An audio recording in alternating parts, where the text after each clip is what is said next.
오늘 오후 2시 문 대통령이 한국판 뉴딜 보고회의를 열었습니다. 튼튼한 고용사회 안정망을 토대로 일자리를 창출하겠다는 건데요. 앞으로 5년 160조 원이라는 전례 없는 투자 방침을 밝혔습니다. 관련해서 이 자리에 참석한 여당 쪽 이야기 들어보겠습니다. 지금 이 시각 박원순 시장 고소인이 2차 가해 관련돼서 경찰에 출석해 조사를 받고 있다고 합니다.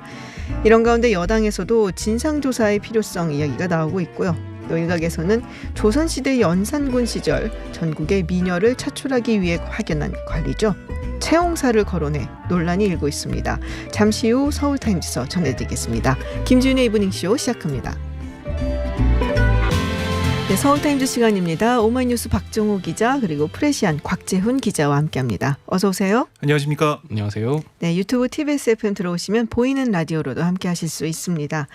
네, 한국판 뉴딜 발표가 있었습니다. 오늘 오후 2시에 청와대에서 있었는데요. 네. 핵심 내용 간단히 좀 전해주시죠. 네, 일자리 창출이 핵심입니다. 2025년까지 총 160조 원을 투자해서 일자리 190만 개를 만든다. 이런 구상이 발표가 된 건데요.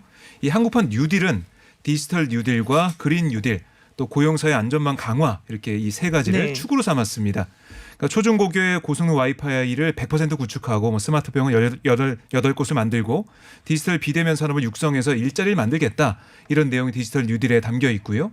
또 전기차, 수소차 보급, 신재생 에너지 보급 이런 내용들이 그린 뉴딜에 담겨 있습니다. 거기다가 고용보험 가입 대상을 특수 형태 근로 종사자와 프리랜서들에까지 확대하는 그러니까 고용사의 안전망도 강화할 예정인데요. 네. 문재인 대통령은 이 한국판 뉴딜은 선도국가를 도약하는 대한민국 대전환 선언이다라고 강조를 했습니다. 자, 지금 이제 전국민 고용보험 이야기가 나왔는데요. 이야기는 사실은 그 전부터 문재인 대통령이 얘기를 했었죠. 문 대통령은 오늘도 이 디지털 뉴딜 그리고 그린 뉴딜의 전제 조건으로서 이 고용 안전망과 사회 안전망 강화를 강조를 했는데요. 문 대통령은 이번에 코로나 위기를 오히려 사회 안전망을 강화하고 불평등을 줄이는 계기로 삼겠다면서 고용 안전망과 사회 안전망을 두텁게 하고 사람에 대한 투자를 적극적으로 확대하겠다고 했습니다. 정부는 고용 사회 안전망 강화에 28조 4천억 원을 투자해서 새 일자리 33만 9천 개를 만들겠다는 계획인데요. 이 고용 안전망 분야에는 특수 형태 근로 종사자 그리고 프리랜서들이 고용보험 혜택을 받을 수 있도록 가입 대상을 단계적으로 확대하고 현재 1,367만 명인 고용보험 가입자 수를 2025년 2,100만 명까지 늘린다는 계획입니다. 그렇군요. 근데 이 고용보험 문제는 사실은 이제 가입하기를 꺼리는 분들도 있거든요. 굉장히 작은 사업을 하시는 자영업자분들이나 근데 이런 분들도 어떻게 설득하냐 이 부분도 사실은 관건이 되지 않을까라는 생각이 좀 드는데요. 네, 이와 관련해서 오늘 현장에 참석했던 민주당 김성환 의원과 잠시 후 인터뷰 예정되어 있습니다. 많은 청취 부탁드리고요. 자, 오늘 한겨레 신문에서 나온 소식입니다. 탁현민 의전 비서관 측근이 설립한 공연기획사에 청와대가 일감을 몰아줬다라는 특혜 의혹을 한겨레에서 제기를 했어요. 네, 탁 비서관의 최측근인 이모 씨, 장모 씨가 2016년 말에 공연기획사 노바운더리라는 곳을 설립을 했습니다. 그런데 2017년 8월 문재인 대통령 취임 100일 기자회견부터 시작해서 지난달 25일 6.25 한국전쟁 70주년 기념식까지 2년 10개월 동안 모두 22건의 청와대 등 정부 행사 용역을 수주했다라고 한겨레가 보도한 건데요. 노바운더리는 탁 비서관이 청와대에 입성하기 전인 2017년 5월까지 정부 행사 관련 실적이 없는 신생 업체였는데 2018년 9억 5,600만 원, 2019년 20억 원가량의 매출을 올렸고요. 이 씨와 장 씨는 이 탁현민 프로덕션 소속 조연출 출신입니다. 네네. 가까운 사이라는 거고요. 한겨레가 그리고 10여 명의 공연 행사업계 관계자들을 인터뷰를 해봤어요. 네. 그랬더니 이런 상황에 대해서 사례를 들어본 적이 없는 특혜다라고 입을 모았다라고 하면서 노바운더리 같은 신생 공연 기획사는 청와대 행사를 수주할 꿈도 못 꾼다. 20년 경력에 우리 회사도 대통령 의전 경험이 없어서 행사 계약에 무산된 적이 있다. 이런 공연 업체 대표들의 말을 전했고요. 네. 이 때문에 탁 비서관이 지인들의 업체에 대통령 관련 일감을 거듭 맡겨서 이익을 얻게 한 게 아니냐. 이런 의혹이 제기된다라고 한겨레는 보도를 했습니다. 그렇군요. 신생업체에게 청와대 행사를 맡기는 거 이렇게 굉장히 큰 행사잖아요. 사실 청와대 행사는. 그래서 사례를 들어본 적이 없다라는 업계 이야기가 있었는데 이에 관련해서 청와대에서도 상당히 빠르게 입장을 내놨습니다. 네, 청와대에서는 이게 상당히 길게 이례적인 서면 브리핑이 나왔는데요. 강민석 대변인은 대통령 행사의 특성을 무시하고 사실을 부풀려서 특혜 의혹을 제기하고 있다면서 무책임한 의혹 제기다 이렇게 주장을 했습니다. 강 대변인은 해당 기획사가 청와대로부터 수주한 행사는 총 3건이 전부라면서 수백 건 중 3건만 해당 기획사가 계약한 것인데 일감 몰아주기라고 주장하고 있다 이렇게 반박을 했습니다. 강 대변인은 이 수의계약 형식으로 왜 이걸 진행했냐 이제 이런 의문에 대해서 대통령 일정 및 참석 행사의 경우 1급 보안 사항이라서 대외적으로 보안이 필요한 긴급 행사 경우 상당 기일이 소요되는 공모 형식을 밟기가 애초에 불가능하다고 설명을 했습니다. 또 이 그 노바운더리라는 이 네. 업체가 법인 등기 전에 이 행사를 수주한 사실을 좀 문제 삼은 데 대해서는 회사 형태가 법인이든 개인이든 그건 아무 관계가 없다. 그간 대통령이 참석하는 정부 행사에서 해당 기획사 외에도 여러 개인 사업자들이 행사를 맡아왔다고 해명을 했습니다. 근데 한겨레에서는 22건이라고 했는데 청와대는 3건이라고 이야기를 했어요. 일감이 다르네요. 그 숫자가. 일감도 다르고요. 액수도 한겨레는 아까 보니까 한 수십억 정도 얘기를 했는데 네네네. 청와대에서는 해당 업체와 3건 계약을 체결하고 받은 금액이 8,900만 원이라고 밝혔습니다. 그래서 이 부분은 좀 체크가 필요하겠네요. 양쪽에서 얘기하는 사실을 좀 맞춰보는 게 필요할 것 같아요. 아, 한겨레에서 22억 수주였던가요? 그러면 네, 그 숫자가 22건이었고요. 22건이 맞죠. 예, 예. 네네. 그래서 뭐 이 관련해서는 아마 한겨레가 후속 보도를 하지 않을까 후속 보도를 할 좀 봐야 될 것이다. 것으로 보입니다. 그렇군요.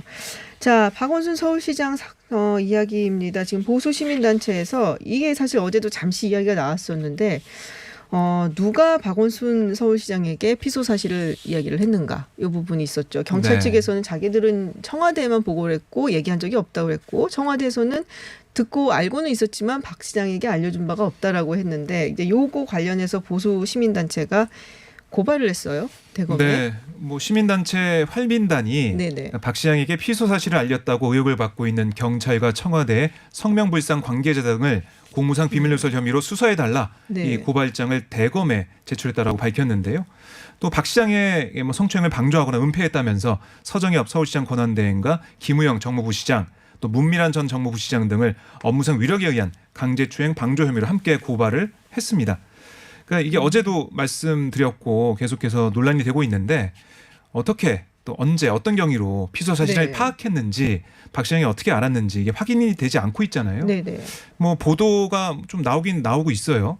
한 정부 관계자가 뭐 연합뉴스와 통화해서 뭐라고 했냐면 서울시가 그 A 씨의 고소 전에 관련 내용을 파악하고 있었고 네네. 나아가서 고소 전에 박 시장에게 보고한 것을 안다. 그러니까 박 시장이 서울시 내부로부터 보고를 받은 다음에 그런 일이 벌어진 것이다라고 얘기는 하고 있거든요. 서울시는 어떻게 알았을까요? 그러니까 그 점이 참 이게 봐야 될 부분인데요. 네. 그러니까 어제 피해자 측 기자회견에 따르더라도 이제 그 피해자가 이제 그 비서실 내 다른 관계자들한테 내가 이런 일을 당해서 굉장히 어렵다 이런 걸 호소하니까 뭐 비서의 원래 임무가 뭐 시장의 심기 경호다 뭐 이런 얘기를 심기 하면서 보좌라고. 무슨 네. 그 이제 덮으려고 했다 이런 내용이 어제 피해자 측 기자회견 중에 있었잖아요. 네. 뭐 그런 거를 보면 아무래도 비서실이나 서울시 내에서는 알 수 있는 부분들이 있었겠죠. 네, 뭐 서울시 측은 계속해서 입장은 똑같습니다. 그러니까 박 시장 피소 사실이나 성추행 의혹은 9일 밤에 박 시장이 잠적한 다음에 언론 보도를 통해서 알았다. 기존 입장을 반복하고 있는데요.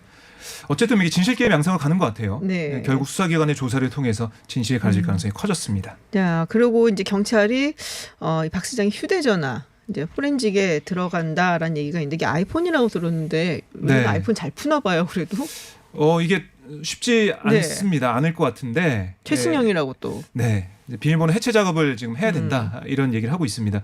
뭐 이스라엘에서 장비를 가져가서 해야 된다. 뭐 이런 얘기가 그때도 있었고. 한번 그랬었죠. 네. 아마 쉽지는 않을 텐데 어쨌든 시도를 하고 들여다본다는 건데요. 그러니까 경찰 관계자 얘기를 들어보면 이 사건에 중요하고 또 포렌식 하라는 담당 검사의 지휘도 있었다라고 하거든요. 유족과 협의를 해서 일정을 조율할 예정이다라고 얘기를 하고 있습니다. 네. 그러니까 만약에 이 휴대전화를 풀게 되면 이 고소당한 성추행 의혹이나 사망 전 행적 등과 관련된 정보를 뭐 알 수가 있겠죠. 볼 수가 있고 또 고소 사실 유출 의혹을 푸는데도 뭐 네네. 단서가 될 수 있다. 이렇게 경찰은 보고 있습니다. 그렇군요. 자, 그리고 통합당은 상당히 지금 파상 공세를 펼치고 있습니다. 일단은 장례식이 끝나고 나니까 더 그러는 것 같은데요. 또 네. 홍준표 의원도 뭐 상당히 조금 자극적인 발언을 또 했어요.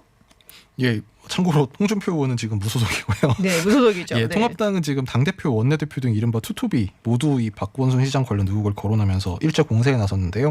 김종인 통합당 비대위원장은 오늘 이 관훈클럽 토론에 나와서 박 시장 문제는 통념으로 생각하면 이것저것 얘기할 게 없다. 박 시장이 대통령 후보까지 하겠다는 야심을 가진 사람인데 죽음을 택할 수밖에 없는 상황이 어떤 상황인지 상상할 수 있지 않겠느냐 하면서 그것을 무슨 박 시장의 공이라고 신상화하려는 노력을 민주당에 보였다는 게 상식에 맞지 않은 태도다. 것이다 이렇게 강하게 비난을 했습니다. 그러면서 이 간단한 문제가 아니다. 이 피해자가 경찰에 고소를 했는데 그 사실을 박 시장에게 누가 전달했냐 하는 문제를 명확히 해명해야 한다. 이렇게 지적을 했고요. 네. 주호영 통합당 원내대표는 아침 9시 원내대책회의에서 서울지방경찰청은 이 수사기밀 누설 부분에서 이미 수사 대상으로 전락했다면서 검찰은 책임검사를 임명하거나 특별수사본부를 설치해서 성추행 사건 진상뿐 아니라 비서실 은폐 여부, 수사기밀 누설 등도 철저히 밝히고 엄벌해야 한다고 주장을 했습니다. 네. 이 주호영 원내대표 등 통합당 지도부에서는 이 아까 그 보수단체 고소와 마찬가지로 박 시장이 사망했더라도 이 검찰, 경찰 등 수사기관 수사는 이뤄져야 된다는 주장을 폈는데요. 그래서 박 시장 대상이 아니라 이를테면 서울시 관계자들이라든지 아니면 서울시 자체를 이제 수사 대상으로 삼아야 된다 이런 취지의 주장이 나왔습니다. 예를 들면 뭐 피해 여성의 성추행 보고를 묵살한 상급자들은 직장 내 그렇죠. 괴롭힘 방지법을 위반한 것이다. 뭐 이런 주장을 주 원내대표가 직접 하기도 했고요. 또 통합당 곽상도 의원은 이 문재인 대통령이 장자연, 버닝썬 등 사건에 대해서는 공소시효가 지났어도 진상을 밝히라고 지시했고 화성 연쇄살인 사건 등 공소권이 없음에도 수사가 이뤄진 사건이 여럿 있다면서 이 문 대통령이 이번 사건에 대해서도 이 수사 지시를 해야 한다고 주장을 했습니다. 그렇군요. 한편 무소속 이제 홍모 의원이 홍보 최용사 등 네. 이 부적절한 발언을 했는데 네. 뭐 여야 모두로부터 뭐 상당히 뭐랄까요 경원시 내지 배척당하는 분위기입니다. 뭐 권영세 통합당 의원도 그러니까 복당이 안 되지 뭐 이런 식으로 한마디 했더라고요. 이 발언이 나온 그게 있었잖아요. 사실은 이유가 원래 그 A 씨가 사실은 이제 비서실 소속이 아니었는데 비서실로 갑자기 면접을 보러 오라 그래서 갔더니 뭐 비서실 직원으로 채용이 됐다. 근데 그러면서 아마 그거를 가리키면서 이건 정말 홍준표 의원이 한 거죠. 무책임하고 이걸 홍준표 의원한테 좀 이렇게 뭐 방송에서 이렇게 얘기해도 될지 모르겠는데 그냥 뭐 너무 자기 수준으로 생각하신 게 아닌가. 아니, 그러니까 왜냐하면 어떤 여성이 이제 말하자면 서울시 관련 기관에서 일하다가 서울시 비서실로 스카웃 되면 뭐 결국 그게 뭐 어떤 외모 때문일 거라고 그냥 뭐 얘기한 거잖아요. 뭐 사실은 네. 뭐 능력이 훌륭할 수도 있고 뭐 전에 박 시장이랑 뭐 다른 시민단체나 이런 데서 뭐 인연이 있었을 수도 있고 여러 가지 가능성이 있는 건데 이게 뭐 자기가 보기엔 분명히 이것 때문일 것이다. 뭐 어떤 근거로 그런 결론에 다 도달하게 됐는지 뭐 이해가 잘 안 가기도 하고 별로 이해하고 싶지 않기도 하고 그렇습니다. 그래서 권영세 의원도 아마도 그래서 안 받는 것이다라는 말을 한 것이 아닌가라는 생각이 좀 드는데요. 자, 근데 민주당에서 사실은 이제 민주당 의원들이 조금 논란이 될 수 있는 발언들이 있었는데 조금씩 당 차원의 진상 조사가 필요하다는 얘기도 나오고는 있는 것 같아요. 네, 네. 박용진 의원이 오늘 한 라디오 인터뷰에서 한 얘기가 있는데요. 네네. 박 전 시장이 어떤 상황이었는지 짐작은 가지만 극단적 선택에 대해서는 충격적이기도 하고 실망스럽기도 하고 무책임한 게 아니냐 이런 생각이 든다라고 얘기를 했습니다. 그러면서 각종 의혹에 대한 당 차원의 진상 파악과 대책 마련을 촉구를 했는데요. 특히 만희정, 오거돈 이 사태에 이어서 이번 사건과 관련해 국민 실망이 적지 않다. 그동안 성인지 감수성이 부족하지 않았는지 선출직 공직자들에 대한 성평등 교육 등이 좀 형식적 수준에 그쳤던 게 아닌지 점검해야 한다라는 지적도 했습니다. 그리고 지금은 고통받았다는 피해자 목소리에 귀 기울여야 할 시간이다. 피해 호소가 계속되는 한 이 일이 끝난 게 아니다. 이렇게 밝히기도 했습니다. 네. 민주당 송기현 의원이 당 법률위원장 맡고 있는데 네네. 이분도 아침에 라디오 나와가지고 2차 가해가 가해지지 않도록 하는데 당으로서 많이 신경 써야겠다. 그리고 사실은 사실대로 밝혀지지 않을까 생각하고 있다. 이렇게도 얘기를 하더라고요. 그렇군요. 자, 정의당에서 굉장히 지금 곤혹스러워한다는 모습이 좀 네. 보여요. 심상정 대표는 이제 조문을 갔고 그리고 정의당의 두 여성 비례대표 의원들이 조문 가지 않겠다. 약간 비판적인 이야기를 했고 이에 따라서 또 탈당 러시가 있다라는 얘기가 있는데 또 심상정 대표가 그래서 그런지 이 박원순 시장 조문 거부 논란에 대해서 공개 사과를 했습니다. 오늘 심상정 정의당 대표가 이 의원총회 자리에서 이렇게 얘기를 했습니다. 유족과 시민의 추모 감정에 상처를 드렸다면 대표로서 진심으로 사과드린다. 이렇게 얘기를 한 건데요. 그 장혜정 의원과 유호정 의원을 겨냥해서 두 의원은 피해 호소인을 향한 2차 가해가 거세지는 걸 우려해서 피해 호소인에 대한 굳건한 연대 의사를 밝히는 쪽에 무게중심을 주었던 것이다. 그러면서 이 장례기간 추모 뜻을 표하는 것과 피해 호소인에 대한 연대 의사를 밝히는 일이 서로 대립하지 않는다는 게 저와 정의당의 입장이었다. 자신의 발언 취지를 이렇게 설명을 했습니다. 그러면서 나중에 이 발언이 그 사과가 논란이 되니까 이 기자들한테 해명 문자 메시지를 보내가지고 당대표는 조문 거부 자체에 대해 사과한 게 아니라 피해자에 대한 두 의원의 연대 이사 메시지가 유족과 시민들의 추모 감정에 상처를 드렸다면 사과드린다는 메시지다. 뭐 이러면서 바로잡아달라고 했는데요. 그게 그거 같은데요? 제가 보기에도 그게 그거 같습니다. 어렵네요. 네, 그리고 저 말이 길어지면 그게 뭐가 다른지 잘 그거거든요. 모르겠더라고요. 네, 그게 그거 같다는 생각이 조금 드는데, 네, 원래 이렇게 말이 이렇게 길면은 사실은 네. 돌아가는 거거든요. 그러니까 네. 뭐 굳이 왜 조문을 가지 않겠다는 얘기를 굳이 거기서 했어야 됐냐 뭐 이런 여러 가지 비판이 있었잖아요. 네. 그럼 탈당 러시도 있긴 했는데 그 어쨌든 수습을 해보려는 그런 심상정 대표의 노력을 네, 결국 보여줍니다. 거기에 대해서는 이제 양쪽 다 갈 사람은 가고 안 갈 사람은 안 가고 그냥 각자 자기 입장 얘기하는 걸로 그러니까 정의당의 당론이 여기에 대해서 정하지 않은 걸로 정리를 했는데 근데 갑자기 여기서 사과가 갑자기 나와서. 사과가 나오니까 이 자리에 이제 의원들이 있었을 텐데 기분이 안 좋았겠죠. 그 사실 장혜영 의원이나 뭐 류호정 의원이 다 이제 자기 소신이 강한 사람들이라서 혹시 오늘 또 뭐 당 대표의 사과로 상처 입은 분들께 사과드린다 이런 게 나오지 않을까 사과 생각을 러시? 했는데 탈당 러시가 아니고 사과 러시? 뭐 그렇진 않더라고요. 지금 네. 아무래도 뭐 그런 당 안팎의 사정을 좀 고려한 것 같아요. 그렇군요. 자, 이 또 우리가 좀 화가 나는 이야기가 있습니다. 일본 정부가 올해 발간한 방위백서. 네, 여기서 또다시 독도 영유권을 네. 주장을 했습니다. 우리 정부 측에서는 강력하게 항의를 했고요. 네, 그러니까 일본이 방위백서를 통해서 독도 영유권 도발에 나선 게 고이즈미 내각 시절이에요. 네. 그러니까 2005년 이후 16년째입니다. 계속해서 이러고 있는데 오늘 아베 신조 총리 주재로 열린 국무회의에서 2020년판 방위백서 일본의 방위를 일본이 채택을 했는데 지난해와 마찬가지로 뭐 일본 고유 영토인 북방 영토, 뭐 쿠릴 4개 섬의 일본식 표현이죠. 네. 다케시마 독도를 또 이렇게 표현하고 있는데 그 영토 문제가 여전히 미해결 상태로 존재한다 이런 주장이 담겼습니다. 계속해서 이런 주장을 펼치고 있는 것에 대해서 우리 국방부가 항의를 했는데요. 이원희 국방부 국제정책관이 주한 일본 국방무관인 항공자위대 마스모토 다카시 대령을 국방부로 초치를 했습니다.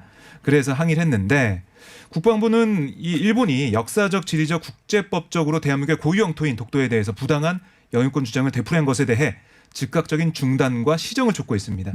그리고 이 독도 영유권을 훼손하려는 어떠한 도발에 대해서도 단호히 대응하겠다라고 네. 천명을 했는데요. 독도 한번 가보면은 정말 여기 우리 땅이구나 그런 생각이 듭니다. 그냥 느껴져요. 느껴져요? 우리 땅이구나 이런 느껴지거든요. 제가 한 12년 전에 가봤는데 그랬어요? 네. 한번 꼭 가보셨으면 좋겠습니다. 자랑하시는 거. 예, 그러니까 거기 가기 쉽지 않거든요, 사실은. 그 당시 취재 가서 기억이 그렇군요. 있는데 그냥 우리 땅이랍니다. 우리 박정희 기자 네, 가면 딱 태극기가 느껴진다고. 휘날리고 있습니다. 그거 네. 듣기로 꼭 한번 가봐야 될 텐데 가보고 싶습니다. 그러니까요. 자, 마지막으로 이 검언유착 의혹 사건 관련한 이야기입니다. 지금 검찰수사심의위원회라고 그러죠. 그 외부 인사들이 참여를 해서 전문가들이 이제 판단을 하는 이 검찰수사심의위원회가 이 수사 타당성 여부를 확인하기 위해서 24일 열린다는 얘기가 있고요. 네. 네. 예, 대검찰청이 내일 오후 2시에 이 수사 심의를 열기로 결정하고 신청은 측에 통보를 했습니다. 앞서 이제 서울중앙지검 시민위원회가 지난달 29일에 이 부의심의위원회를 열어서 이철 전 밸류인베스트 코리아 대표 측의 신청을 받아들여서 이 심의 소집을 결정을 했고요. 이 전 대표는 이 검언유착 의혹 사건과 관련해서 이동재 전 채널A 기자에게 협박을 당했다 이렇게 주장한 당사자입니다. 이 전 대표의 수사 심의 소집이 결정되자 이 다른 사건 관계인들도 연이어서 이 심의 소집을 신청을 하고 나섰는데요. 이동재 기자 측 역시 이 전문 수사 자문단 절차가 중단된 이후에 수사 심의를 신청했고 이 부의 심의위에는 이동재 기자 측의 요청에 대해서는 이제 들어주지 않겠다 이제 부결을 결정을 했습니다. 네. 이 한동훈 검사장도 이제 어제 수사 심의를 요청을 한 걸로 이제 알려지고 있는데 이 이철 전 대표가 신청한 수사심의위에서도 피의자들의 의견 진술이 가능하기 때문에 아마 이동재 기자와 한동훈 검사장 측에서도 의견 개진을 위한 출석을 아마 하지 않겠느냐 이런 추측이 나오고 있습니다. 출석을 할 것이다. 네. 네, 그렇군요. 알겠습니다. 24일 그러면은 이제 또 뉴스가 하나 들어올 것 같다는 생각이 듭니다. 네, 서울타임즈 오늘 여기까지 듣도록 하겠습니다. 지금까지 프레시안 곽재훈 기자 그리고 오마이뉴스 박정호 기자였습니다. 고맙습니다. 고맙습니다. 감사합니다. 오늘 오후 2시 청와대에서 한국판 뉴딜 종합계획 국민보고회 대회가 열렸습니다. 5년 동안 160조를 투입하고 일자리 190만 개를 창출하겠다는 비전을 내놨는데요. 청와대에서 국력 결집 프로젝트라고 할 만큼 문 대통령이 남은 임기 동안 가장 큰 프로젝트가 될 것으로 보입니다. 오늘 이 현장에 계셨고 또 민주당 그린 뉴딜 분과위원장 맡고 계시는 김성환 의원 전화 연결돼 있습니다. 안녕하세요, 의원님. 네, 안녕하세요. 김성환입니다. 네, 자, 한국판 뉴딜. 이렇게 뉴딜 하면 우리가 뭐 1930년대 대공황 극복을 위한 루스벨트 대통령의 아주 큰 경제 계획이라고 알고 있는데 한국판 뉴딜이라고 한다면 어떻게 이야기를 한마디로 할 수 있는지 궁금한데요. 어떻게 규정을 하시겠습니까? 네, 이제 최근에 코로나 때문에 한국의 소위 K-방역이 세계 최고 수준인 거를 우리 국민들이 확인했잖아요. 네. 예, 이제 그뿐 아니라 지금 세계적으로는 이제 4차 산업혁명 그리고 이제 기후위기 대응이 가장 중요한 두 분야인데요. 이 이제 4차 산업혁명에 해당되는 디지털, 기후위기 대응에 필요한 그린, 이 두 가지 축을 바탕으로 해서 사회 안전망까지 잘 결합해서 이 세계의 과제를 잘 수행하는 것을 통해서 대한민국이 이제 그동안 추격 국가에서 선도 국가로 바뀌는 국가 대전환 프로젝트를 이제 한국판 뉴딜이다라고 하는데요. 일종의 사회 대전환, 패러다임의 대전환을 이제 본격적으로 시동을 건다는 그런 취지가 담겨 있다고 하겠습니다. 네. 자, 저는 사실 이제 그 전문이랑 이런 걸 보면서 한 세 가지 정도 키워드가 떠오르더라고요. 스마트, 예. 그린, 그리고 데이터. 네. 예, 그 정도 생각이 났었는데, 자, 그러니까 하나하나 저희가 좀 여쭤보도록 할게요. 좀 궁금한 것들이 네. 많을 것 같아서요. 일단은 전국민 고용보험 시대를 연다 이런 말씀을 하셨는데 이 이야기는 예전에 문 대통령이 이미 한번 말씀을 하셨고 그리고 향후 5년간 30조 원을 투자한다는 이야기입니다.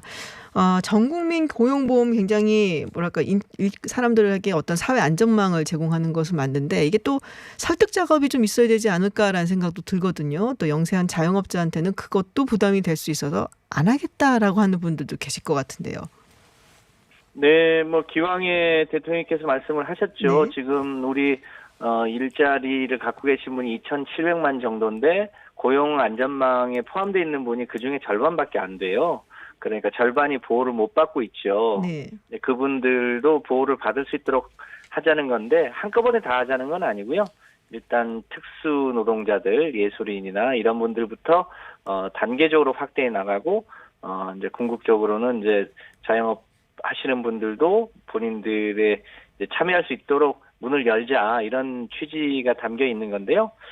오늘 발표한 것에서는 이 고용 안전망뿐 아니라 특히 우리 사회 복지 사각지대였던 이제 부양 의무자 제도를 이제 궁극적으로 이제 폐지를 하고요. 네. 또 한국만 아직 도입을 하고 있지 않은 이제 아프면 쉴 수 있는 쉴 때 수당이 나오는 상병수당 제도도 2022년에는 시범적으로 도입을 해보자라고 하는 새로운 내용도 담겨 있습니다. 그렇군요. 네. 뭔가 좀 강제성이 있어야지 전 국민이 고용보험에 가입을 할 수 있지 않을까 뭐 이런 생각이 좀 들어서 여쭤봤거든요. 네. 일단 특수 노동자들, 예술인들 이런 부분들부터 확대해 나가다 보면 자영업 하시는 분들도 본인들의 동의 또 참여 속에 할 수 있는 방법이 열리지 않을까 그렇게 예상합니다. 그렇군요. 자, 지금 뭐 스마트 그린 뭐 데이터라는 말이 떠올랐다고 제가 말씀을 드렸는데요. 이게 사실은 뭐 정부만 하는 게 아니라 뭐 경제계, 노동계 전부 다 함께 해야지 시너지가 일어날 수 있지 않을까 싶어요. 제가 이제 진행 과정에서 그렇다면은 어느 국가나 사실 4차 산업혁명 때문에 대비를 하다 보면은 이 노동자들의 일자리 문제가 나오기 마련이지 않습니까? 그리고 스마트라고 한다면은 자동화를 우리가 빼놓을 수가 없게 되는데 그렇다면은 스마트화하고 자동화하는 가운데 있어서의 이 노동자들의 일자리 이 보장은 어떤 식으로 보전을 해줄 것인지 계획이 있나요? 과거에요. 네. 저희가 한참 인터넷이 대중화될 때 그때도 인터넷이 이 보급이 많이 되면 일자리가 많이 줄어들 거라고 걱정을 그때도 했었어요. 네. 근데 실제로는 일자리가 많이 줄진 않고 그 이제 줄어드는 일자리도 있지만 새롭게 만들어지는 일자리도 많이 있거든요. 그렇죠.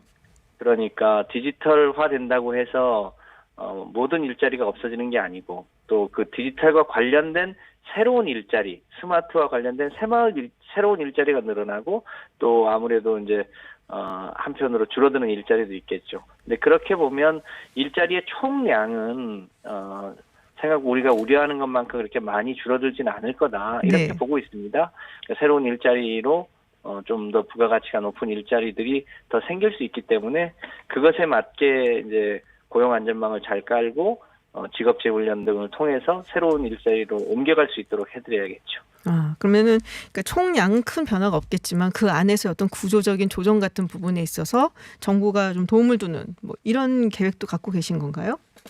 네, 그게 이제 고용 안전망, 사회 안전망을 바탕에 깔고 디지털과 그린을 두 축으로 가겠다고 하는 건데요. 네. 그런 게 종합되어 있는 계획이라고 보시면 되겠습니다. 그렇군요. 자, 그리고 특히 정의선 현대자동차 그룹 수석 부회장 그리고 한성숙 네이버 대표도 참여를 했습니다. 화상으로 이렇게 한 걸 봤는데요. 자, 어떤 메시지를 던졌는지 궁금한데요. 네, 그 방송에서도 보셨겠습니다만 이제 현대 기아자동차가 전기차와 수소차를 대폭 확대하겠다. 특히 네. 전기차 같은 경우는 5년 뒤에 세계 시장의 10%를 차지해서 세계 1위의 전기자동차 회사가 되겠다고 했는데요. 아무래도 우리가 자동차 관련 산업에 종사하시는 분들이 많잖아요. 네. 그러니까 이게 현대의 일이기도 하지만 대한민국 전체의 일이기도 한 거죠. 그리고 이제 네이버 같은 경우는 이제 데이터 센터와 연결된 이제 로봇도 보여주고 또 데이터와 관련되어 있는 우리 소상공인들의 일종의 새로운 디지털과 연결된 먹고 사는 과정에 대해서도 쭉 얘기를 하셨잖아요. 그러니까 그 디지털과 그린이 기업의 일이기도 하고 우리 정부의 주요한 과제이기도 하다고 하는 것을 상징적으로 그 두 분이 보여주셨다고 하겠습니다. 그렇군요. 자, 지금 이제 기업인들도 참여를 해서 이렇게 의견 개진을 하고 또 메시지를 던졌는데 사실은 이제 말씀하신 것처럼 기업이 좀 참여하고 시너지가 일어나야 되지 않겠습니까? 또 이런 어떤 혁신적인 기술을 개발하고 하는 건 사실은 이제 기업이 또 하는 몫이니까요. 그러려면은 좀 더 이렇게 규제를 풀고 좀 파격적으로 지원을 해야 된다. 뭐 이런 목소리도 있는 것 같아요. 그런 부분에 대해서는 어떻게 생각하세요? 그 예를 들면 디지털 같은 경우가 이제 데이터가 핵심이잖아요. 네. 데이터가 이제 정부의 곳곳에 흩어져 있어서 이게 시너지가 안 나는 것도 있고 또 한편으로는 그 데이터가 갖고 있는 일종의 개인정보 보호에 대한 기능들도 있어서 이런 것 때문에 그런 규제들 때문에 그 데이터가 잘 가공이 안 되고 좋은 정보들이 나눠지지 않는 측면들이 있는데 그거는 이제 개인정보를 잘 보호하면서도 좋은 정보가 한편으로는 모이고 흩어질 수 있도록 해주는 것 이런 게 이제 정부가 해야 될 이제 한편의 지원과 한편의 규제 개혁이라고 할 수 있겠죠. 뭐 그린 관련한 것도 지금 대한민국이 다른 유럽에 비해서 조금 이 분야의 산업의 속도가 좀 느린데 네. 이런 부분에 대해서는 좀 적극적인 지원을 통해서 우리 이제 제조업 경쟁력은 기본적으로 있고 디지털 경쟁력도 꽤 강하기 때문에 이런 이제 지원과 규제 개혁이 같이 가면서 결국은 이제 기업과 여러 이제 자본이 결합해서 새로운 사회를 같이 만들어 가야겠죠. 네. 그런데 정부가 적극적으로 나서겠다고 하는 취지입니다. 네. 우리 의원님께서는 이제 그린 뉴딜 분과장 맡고 계시잖아요. 네. 네, 그러면은 온실가스 순 배출 제로를 목표로 2050년까지 이렇게 세우고 계신데 구체적인 로드맵이 있으신 건지 아니면 일단은 딱 그렇게 목표를 정해져 계신 건지 궁금한데 로드맵이 어떤 게 있나요? 그러니까 지금 세계에 거의 70여 개 이상의 국가가 2050년 탄소 순배출 제로를 목표로 하고 있고 네. 오늘 발표에는 이제 목표 연도를 명확하게 하지 않았지만 사실상 지금 2025년까지의 계획이기 때문에 네. 2050년 목표를 하지 않았습니다만 우리나라도 궁극적으로는 2050년 탄소 순배출 제로 로드맵을 안 그릴 수 없는 상황이고요. 그게 이제 30년짜리 장기 로드맵이잖아요. 네. 그렇게 되면 2040년, 2030년, 2025년 이 각각의 시기에 맞게 일종의 재생에너지의 비중이랄지 다른 이제 건축물에서의 에너지 제로 주택의 비중이랄지 전기 자동차 등의 비중이랄지 이런 걸 다 정밀하게 계산하고 또 그것에 맞는 산업의 육성과 전환 이런 것을 종합적으로 아주 세밀하게 계획을 세우고 미리 준비할 것들은 해나가고 그래야 된다고 보여집니다. 따라서 이제 문재인 정부가 지금 2년 남았잖아요. 네. 그래서 이거는 뭐 2년 지금은 마중물을 붓는 그런 단계라고 봐주시고 다음 정부 또 그 다음 정부까지 아마 계속 이름은 조금씩 바뀌겠지만 계속될 수 없는 장기 프로젝트다 이렇게 보셔야 될 것 같습니다. 예. 이제 보면 이제 재생에너지 투자가 굉장히 많은 선진 유럽 국가라든지 뭐 이런 데 보면은 굉장히 좀 공격적으로 투자를 하고 있다라는 생각이 좀 들기도 하거든요. 그래서 그쪽 네. 국가에서 한국도 좀 더 적극적으로 참여를 해달라라는 요청 같은 게 있다고 저도 듣기는 했습니다. 근데 이 재생에너지에 투자를 많이 해서 여기를 활용을 많이 하게 되면 석탄 그 에너지 쪽은 탄소에너지 쪽은 많이 줄어드나요? 이게 비중이 이렇게 꼭 이렇게 향상가 되는지 해서. 현재 석탄 발전소가 60개가 있거든요. 네네. 그리고 이제 전임 정부 때 계획해서 현재 지어지고 있는 것까지 합하면 67개라고 할 수 있는데요.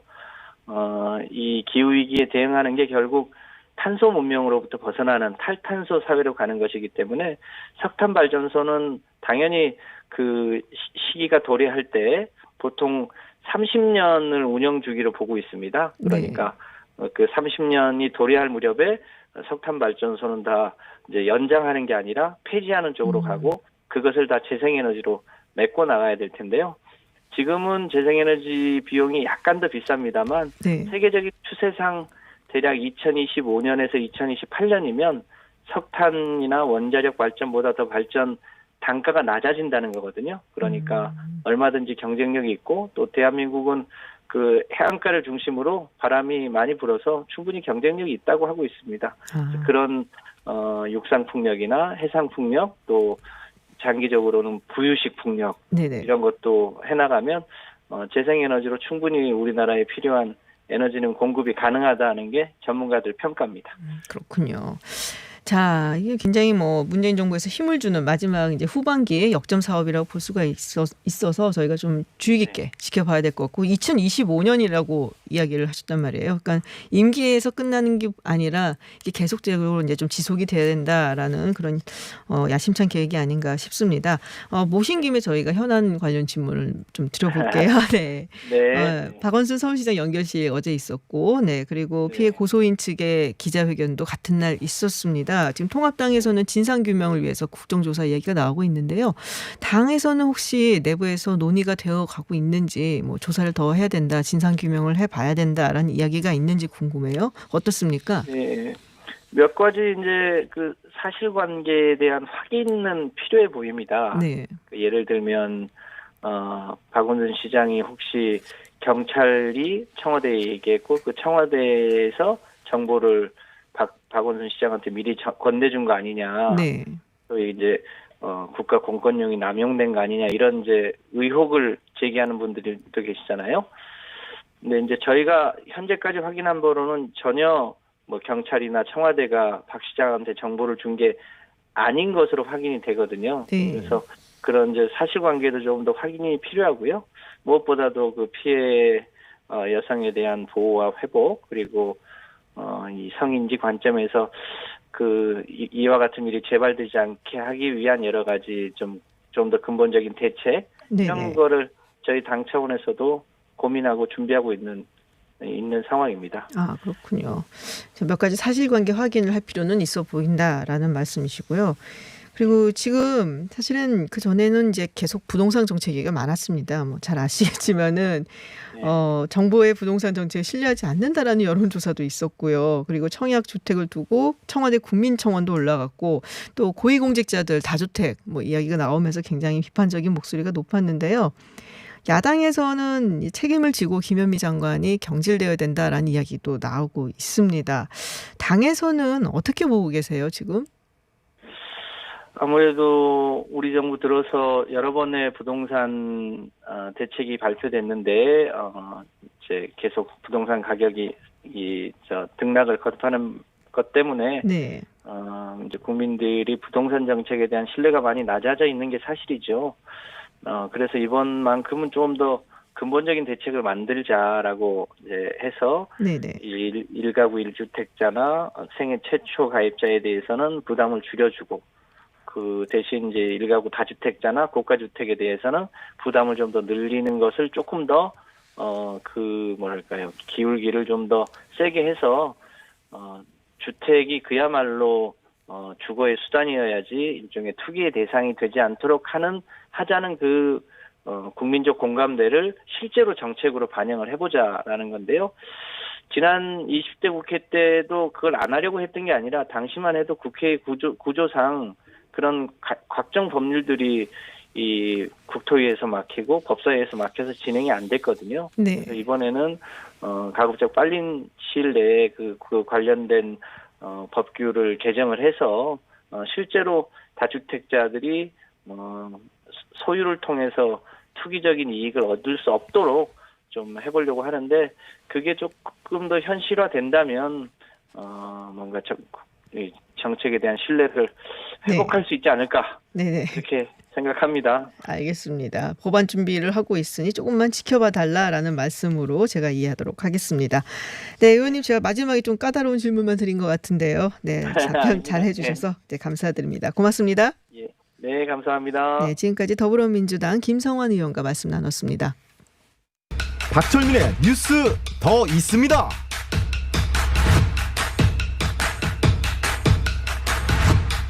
네, 피자를 진정 즐기려면 자투리를 다 먹어야 된다라는 이야기가 있습니다. 굵직굵직한 뉴스 외에 자투리 뉴스까지 전달하기 마련한 뉴스 더 있습니다. 방송인 박철민 씨와 함께합니다. 어서 오세요. 네, 안녕하세요. 네, 오늘 첫 번째 뉴스 뭡니까? 네, 어제 달달한 거 준비한다고 했는데 네. 첫 뉴스는 불맛 나는 혹은 뭐예요? 좀 찜찜한 맛일 수도 있습니다. 인천 그 서구 일대에 네. 붉은 수돗물 발생했던 거 네네네. 기억하시죠? 이번에는 같은 지역에 유충이 발견됐다는 민원이 접수됐습니다. 아니 이분이 달달한 뉴스 갖고 온다면서 유충까지 갖고 왔어요. 뒤편에는 좀 준비했는데 시간 관계상 네. 될지는 모르겠습니다. 네네. 자, 빠르게 말씀드리면 인천시에 따르면 지난 9일부터 13일까지 닷새간 수돗물 속에 유충이 나왔다는 민원이 12건 정도 발생했다고 합니다. 민원이 제기된 곳은 인천 서구 공촌 정수장에서 직수로 연결되어 있는 지역이고요. 유충은 이 샤워기 필터 등에서 발견됐고 이 중에는 살아있는 유충도 있었다고 하는데 제가 사진을 봤거든요. 한 모기 유충 정도 사이즈로 보입니다. 예. 네, 그렇습니다. 정말 리얼한 리액션입니다 지금. 예. 네. 어떡해요? 그러면 인천 주민들 너무 힘들겠는데요. 그러게요. 이게 원인 분석을 해봤는데 아직까지 정확한 원인을 조사하고 네. 있다고만 밝히고 있고요. 사진상으로 봤을 때는 이 물탱크 등의 고인물에서 유충이 발생한 것으로 추정되고 있습니다. 그런데 이 지역은 지난해도 비슷한 붉은 사건이 수돗물. 있었지 않습니까? 네. 이른바 붉은 수돗물 사태. 지난해 5월 붉은 수돗물이 발생해서 주민들이 피부 질환을 호소했던 곳이고 이때 주민들 수돗물 대신에 생수를 사서 목욕을 하거나 요리를 했단 말이죠. 이번에도 좀 비슷한 양상이 되지 않을까 좀 걱정이 됩니다. 네. 지금 이러면 이 정도면은 상당히 뭐 철저하게 조사도 들어가야 되고 다시는 이런 일이 없도록 해야 되는데 또 일어나서 정말 심심한 정말 네. 위로를 드려야 될 것 위로를 같습니다. 들어야 될 것 같고요. 네. 두 번째 뉴스 뭔가요? 재벌 갑질의 원조 어디가 생각나세요? 재벌 갑질? 한진? 그렇습니다. 네, 한진가가 생각나시죠? 경비원과 운전기사 등에게 상습적으로 폭행과 폭언을 한 혐의로 네. 재판에 넘겨진 고 조양호 한진그룹 회장 부인 네네. 이명희 전 1호재단 이사장에 대한 1심 선고가 나왔습니다. 네. 어떻게 나왔어요? 재판부는 일단은 그 선고에 대해 집행유예를 넣습니다. 집행유예? 징역 2년에 집행유예 왜 놀랍지가 3년. 않은 거죠? 네. 이게 사실은 징역 2년보다 집행유예 3년을 선고했다가 더 크게 이슈가 돼버렸습니다. 죄질이 가볍지 않다면서도 네네. 피해자 모두와 합의를 했고 70세 고령이라는 점이 집행유예를 선고한 죄질은 점으로. 가볍지 않은데 형량은 가볍네요. 그렇게 네. 좀 느껴지시죠? 이게 2011년부터 2017년까지 경비원과 운전기사 등에게 20차례 넘게 폭행이나 폭언을 한 혐의로 재판에 넘겨졌는데 네. 이분이 이제 한 번이 아니에요. 집행유예가 그러니까요. 3번째입니다. 가사도우미 필리핀 가사도우미를 불법 고용한 혐의를 받았고 명품백 밀수 재판도 받았는데 2번 집행유예 이번에 3번째. 그래서 많은 시민들께서 또 집행유예라니 재판부가 재벌엔 관대하다 등의 반응을 보이고 계십니다. 네. 자, 다음 세 번째 소식 듣겠습니다. 어떤 네. 소식인가요? 대표적으로 안전자산으로 꼽히는 금 가격이 장중 역대 최고치를 경신했습니다. 그래요? 얼마예요? 네, 한국거래소에 따르면 오늘 오전 9시에 금 1g당 가격은 7만 60원이라고 합니다. 그런데 7만 60원이 최고치라고 했잖아요. 네. 2014년 3월 개장 이후 장중 최고가고요. 종전의 장중 최고가가 지난 5월 18일에 기록한 7만 원이었습니다. 그러니까 계속 오르고 있는 것이죠. 근데 금이 우리가 안전자산에서 뭔가 좀 경제가 불안하다 싶으면 막 오르잖아요. 네, 맞습니다. 그럼 안 좋은 거예요, 경제가? 그렇게 판단하기까지 제가 뭐 분석하기엔 좀 어려울 네네. 것 같고요. 통상적으로 안전자산 금은 위험자산 주식과 반대 양상을 보입니다. 주식이 떨어지면 금이 오르고 주식도 금이 오르는데요, 요새는? 예, 근데 지금 보면 말씀처럼 증시도 빠른 회복세를 보이고 있다는 그러니까요. 거죠. 그래서 다른 원인으로 당분간 저금리 기조가 이어지고 하반기 미국 달러가 약세 흐름을 보일 것으로 전망됨에 따라서 금 가격이 오르고 있다라는 분석들이 달러 나오고 때문에 있습니다. 금 가격이 오르고 있다. 네, 맞습니다. 마지막 소식 할 수 있을 것 같아요. 네, 다행입니다. 달달한 소식. 네. 그리고 시원한 소식 네네. 준비했습니다. 아시아 선수 최초로 단일 시즌 10골 10도움으로 텐텐클럽의 위협을 쌓았던 손흥민 선수가 네네. BBC 선정 2주의 팀에 이름을 올렸습니다. 오. 2주의 팀은 BBC의 축구 전문 애널리스트 가레스 크룩이라는 분이 각 포지션별로 선수를 정하는데요. 네네. 이번에 손흥민의 활약이 돋보였고 네네. 영국에서 가장 공신력 있는 매체에서 인정됐다는 점에서 달달한 뉴스입니다. 처음이 아니잖아요, 근데. 그렇습니다. 사실은 네. 이분이래 손흥민 선수가 네, 네, 이분이죠, 뭐. 네, 지난해 12월 그 70m 네. 질주한 다음에 골 터트린 아주 명장면 맞아요. 기억하시죠? 네, 기억하죠. 이때도 이달의 2주의 팀이었고요. 네네. 그리고 그 해에도 한 3번 정도 2주의 팀에 선정됐었습니다. 이게 그 네. 북런던 더비라고 해서 그 당일날 아스널과의 경기가 있었던 그 날이 사실은 정말 중요한 라이벌 경기였대요. 아하. 0대1로 지고 있던 시점에 손흥민이 한 골 한 도움으로 역전승을 했기 네. 때문에 이때 당시에 맨 오브 매치 마음이라고 하죠. 그렇죠. 기록을 하기도 했습니다. 네. 네. 아주 그냥 빠듯하게 전해드렸습니다. 네. 네, 사투리 뉴스 전해주시는 뉴스 더 있습니다의 박철민 씨였습니다. 오늘 고맙습니다. 고맙습니다. 네, 저는 잠시 후 7시 김진의 픽으로 돌아오겠습니다.